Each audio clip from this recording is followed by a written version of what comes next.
They used to say nothing could stop the Zircon. The Russian hypersonic missile, flying at 9 times the speed of sound, made a mockery of any air defense system in seconds.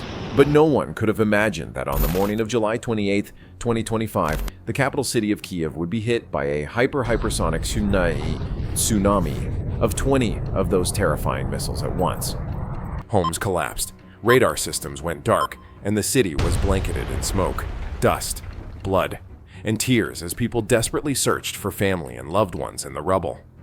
Russia wasn't just attacking Ukraine, they were sending an ultimatum to NATO as well.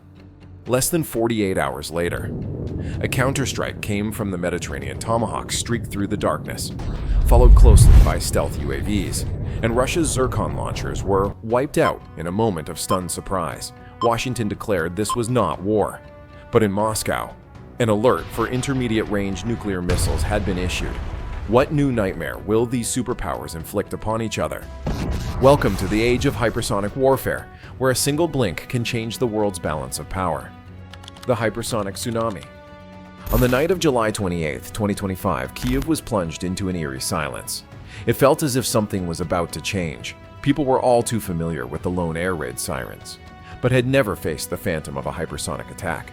But at exactly 2:14 a.m., everything changed completely, not with a sound, not with the brilliant light of fireworks, but with a strange series of sparks that flashed from the horizon, tearing through the night. A CNN reporter, surveying the scene hours later, immediately dubbed the event the Hypersonic Tsunami, the first of its kind to sweep through a European capital since World War II. The missiles didn't wait for sirens. They arrived at Mach 9, 9 times the speed of sound, rendering air defense radars instantly unresponsive. In less than 2 minutes, 20 Zircon 3M22 warheads streaked in like a fleeting silver light, bringing smoke, fire, and devastation. In Kyiv, air defense systems like the Patriot, SAM-PT, and NASAMS, all systems analyzed as being capable of countering Zircon in its terminal phase, had no time to react. Perhaps only a few were intercepted. The rest were a nightmare. The Livoberezhny metro station was destroyed. The old command center was nothing more than a pile of concrete rubble. A stark reminder in Steel Zircon was no ordinary missile. Experts had long warned that Russia would reuse and even upgrade Zircon. And thanks to combat modeling and fragment analysis on February 7th and March 25th, 2024, it was known that Kyiv had previously been a target of these air defense systems, even if, at times, the devastating missile machinery had breached the city's defenses. The information from those 2 previous attacks was real. On February 7, 2024, a Kyiv research institute confirmed finding traces of a Zircon in the rubble, the first time this hypersonic weapon had been used in the conflict. Then, on March 25, 2024, 2 more were launched from Crimea from Object 100, or the Bastion P system, forcing Ukrainian air defense to fire upon them to intercept. Those Zircon fragments still fell across the Pekarsky, Solomiansky, and Dnipropetrovsky districts, causing widespread damage. But tonight, for the first time, it wasn't just 2 or 5, it was 20 Zircon missiles. The weapon, once presented as the weapon of the future, had now become a symbol of selective escalation, a macro-level shock, combining a salvo of hypersonic missiles with a terrifying psychological effect. The immediate consequence was pure chaos. According to reports from Ukraine's Ministry of Internal Affairs, 84 people were killed.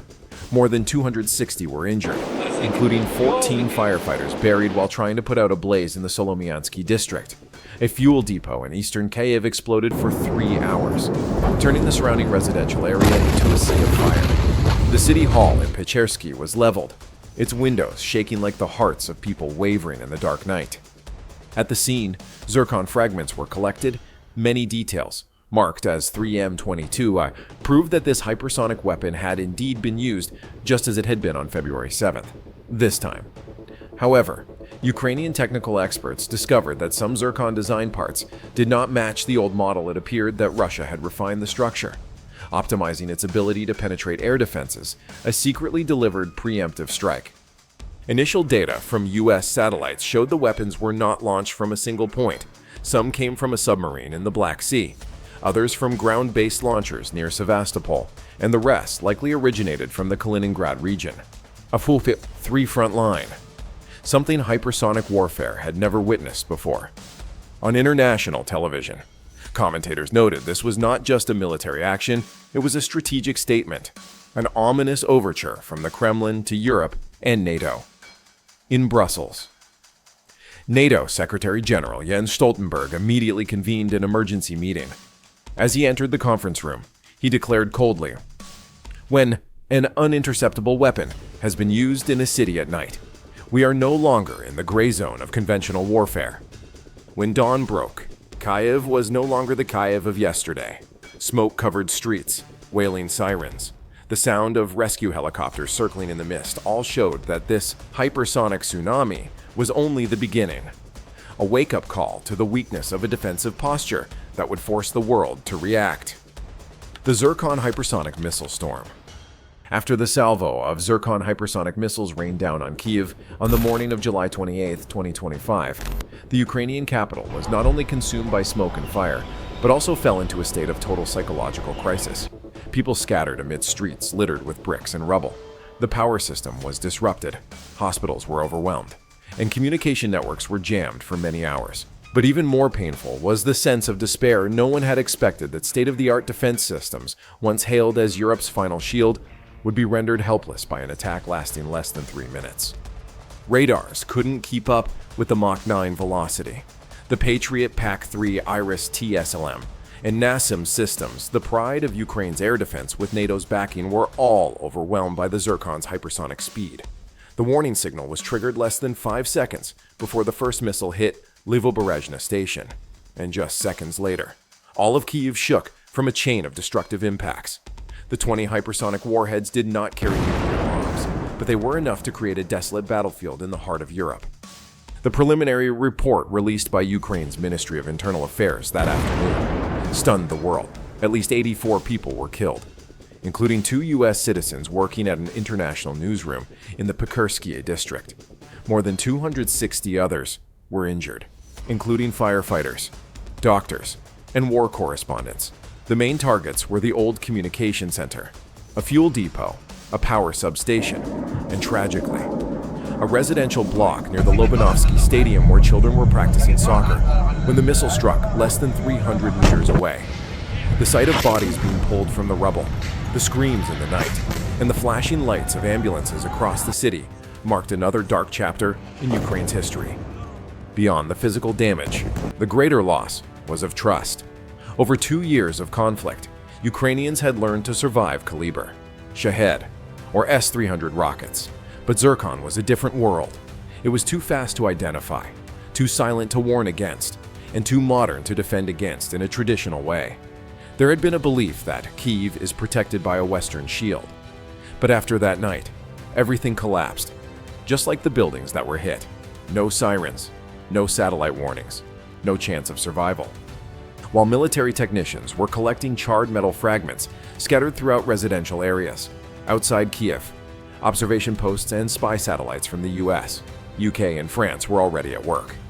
Data from RQ-4 Global Hawk reconnaissance aircraft and NATO's low-orbit satellites showed that at least 3 launch sources were activated simultaneously. One group of missiles originated from a Yasin-class submarine in the Black Sea. Another group was launched from a Bastion P system near Sevastopol, Crimea. And the final, most surprising group came from Kaliningrad, Russia's exclave bordering Poland and Lithuania. This was not a single attack. It was a 3-pronged assault plan, designed to overcome any attempt at a decentralized defense. In Brussels, NATO convened an emergency meeting, the likes of which had not been seen since the 2023 attack on the KFOR base in Kosovo. Secretary General Jens Stoltenberg needed no introduction. His words echoed through the armored conference room in the basement. This is a declaration of high-tech war. Without a response, we will allow this precedent to become the new standard of warfare. At the same time, in Washington, the National Security Council was convened at 3 a.m. local time. The first report from the CIA confirmed the deaths of 2 American citizens in the attack. This triggered a series of response mechanisms that the White House had prepared but never disclosed the U.S. could initiate. Limited, precise actions based on the protection of its citizens in a conflict zone. A diplomatic term, but with a clear military implication. On July 29th, Western media uniformly highlighted the phrase, "a strike beyond the red line," CNN, Sky News, and Der Spiegel all analyzed if NATO did not respond. It would set a precedent for the use of hypersonic weapons in urban warfare, something that had not happened since the Zircon was first tested in 2020. But if the response was too strong, the world risked falling into a direct military confrontation between two superpowers.